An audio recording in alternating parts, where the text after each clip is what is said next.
स्वागत है आपका इस ऐतिहासिक विश्लेषण में। आज हम पानीपत के युद्ध की बात करेंगे, लेकिन वैसी नहीं जैसी आमतौर पर किताबों में होती है। आज हम तलवारों और ढालों से हटकर एक ऐसे दुस्वप्न की बात करेंगे जो किसी भी सेना को डरा सकता है। रसद, आपूर्ति यानी लॉजिस्टिक्स। एक ऐसा पहलू जो युद्ध के मैदान की रणनीतियों को आपको बिल्कुल नए नजरिए से दिखाएगा।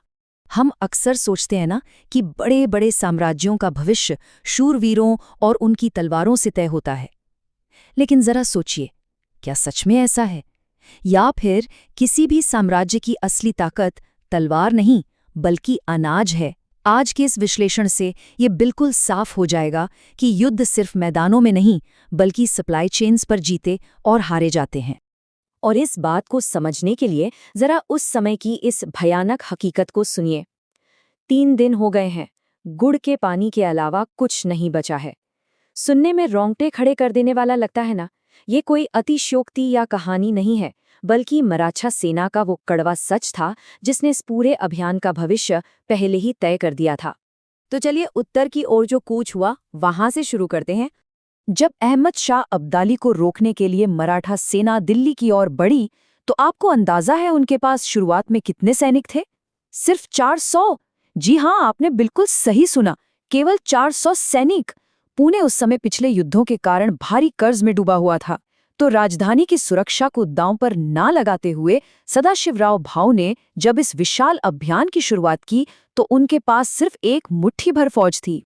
अब आप सोच रहे होंगे, सिर्फ 400 सैनिकों के साथ इतना बड़ा अभियान कैसे? तो जवाब है, रास्ते में सेना खड़ी करके। ये एक बहुत बड़ा गठबंधन बनाने की कवायद थी।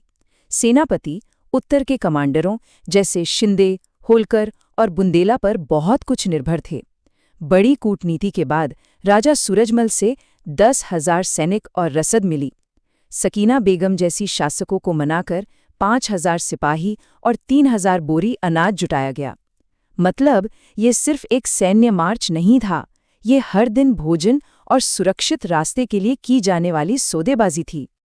लेकिन जैसा कि अक्सर होता है, ऐसे गठबंधनों की बुनियाद काफी कमजोर होती है। कूटनीतिक मोर्चे पर पर्दे के पीछे एक अलग ही जंग चल रही थी। एक तरफ मराठे थे जो धन की कमी और क्षेत्रीय प्रतिद्वंदिता के बावजूद अपने सहयोगियों को साथ रखने के लिए जद्दोजहद कर रहे थे, और दूसरी तरफ था अहमद शाह अब्दाली, जिसने नजीब-उद-दौला जैसे स्थानीय कूटनीतिज्ञों का इस्तेमाल किया और शुजा-उद-दौला जैसे अहम मराठा सहयोगियों को ही अपनी तरफ कर लिया। युद्ध तो शुरू भी नहीं हुआ था और अब्दाली ने मराठा गठबंधन की जड़ें काटना शुरू कर दिया था। इसके अलावा एक और सबसे बड़ी चुनौती थी, एक पूरे चलते फिरते शहर को संभालना। आप इस मार्च के बोझ की कल्पना करके देखिए। भारी तोपें और साजो सामान तो था ही, लेकिन इस सेना के साथ तीर्थयात्री, नौकर चाकर और ऐसे बहुत से लोग चल रहे थे जो लड़ने नहीं जा रहे थे। पार्वती बाई जैसी महिलाएं अपने साथ पूरा का पूरा घरेलू सामान और चिकित्सा शिविर लेकर चल रही थी। हर रोज इतने विशाल तंबू और शामियाने लगाना, फिर उन्हें उखाड़ना, सोचिए इसने सेना की रफ्तार को कितना धीमा कर दिया होगा। और इस चलते फिरते शहर को जिंदा रखने के लिए रोजाना जो खाना और पानी चाहिए था, वो मांग रोंगटे खड़े कर देने वाली थी। लड़ाकों से ज्यादा तो गैर लड़ाकू लोग और हाथी घोड़े थे, जिनके लिए अनाज और ताज़ा पानी जुटाना किसी भयानक सपने से कम नहीं था। इस भारी भरकम मांग ने सेना की गतिशीलता को बुरी तरह प्रभावित कर दिया था। सच कहूं तो इतने लोगों का पेट भरना अपने आप में एक अलग युद्ध लड़ने जैसा था। आइए अब दोनों सेनाओं की सप्लाई लाइंस की तुलना करके देखते हैं। यहाँ दोनों सेनाओं की संचालन व्यवस्था में हमें जमीन आसमान का फर्क दिखता है। मराठा सेना भारी तोपों और नागरिकों के बोझ तले दबी थी और महज जिंदा रहने के लिए स्थानीय गठबंधनों पर निर्भर थी। इसके बिल्कुल उलट अब्दाली की अफगान सेना बेहद फुर्तीली थी। उनके पास हल्के घुड़सवार थे, परिवारों का कोई बोझ नहीं था और वे स्थानीय इलाकों के ज्ञान का बहुत तेजी से फायदा उठा रहे थे। और इसी बीच प्रकृति ने भी खेल कर दिया। भारी बारिश की वजह से यमुना नदी में भयंकर बाढ़ आ गई। इस बाढ़ ने मराठों के पुल बनाने के सारे प्रयासों को पूरी तरह नष्ट कर दिया।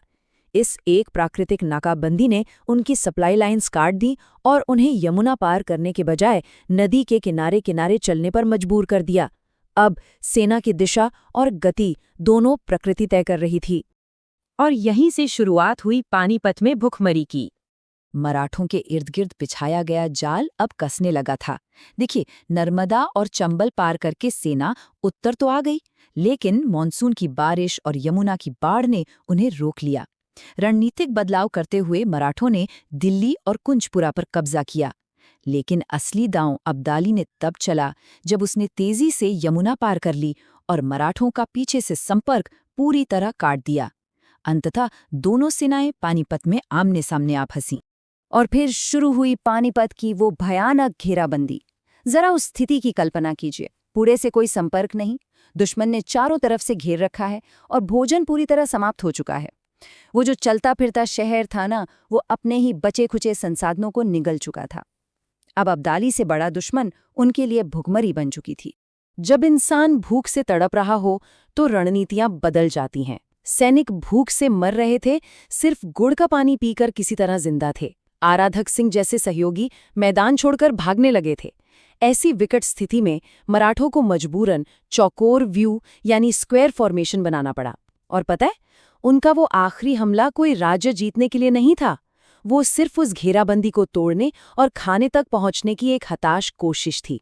ये रणनीति किसी विकल्प से नहीं, बल्कि पूर्ण हताशा से पैदा हुई थी। रणभूमि में जो आखिरी लॉजिस्टिकल विफलता देखने को मिली, वो थी तोपखाने का बेमेलपन। एक तरफ इब्राहिम खान गार्दी की भारी और धीमी गति वाली मराठा तोपें थीं, जिन्हें अपनी जगह से हिलाना बहुत मुश्किल था।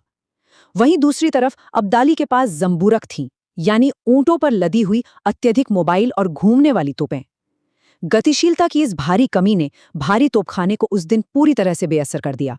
तो इस पूरे घटनाक्रम से एक बात बिल्कुल साफ हो जाती है कि तलवारों के टकराने से बहुत पहले ही इस युद्ध का परिणाम तय हो चुका था।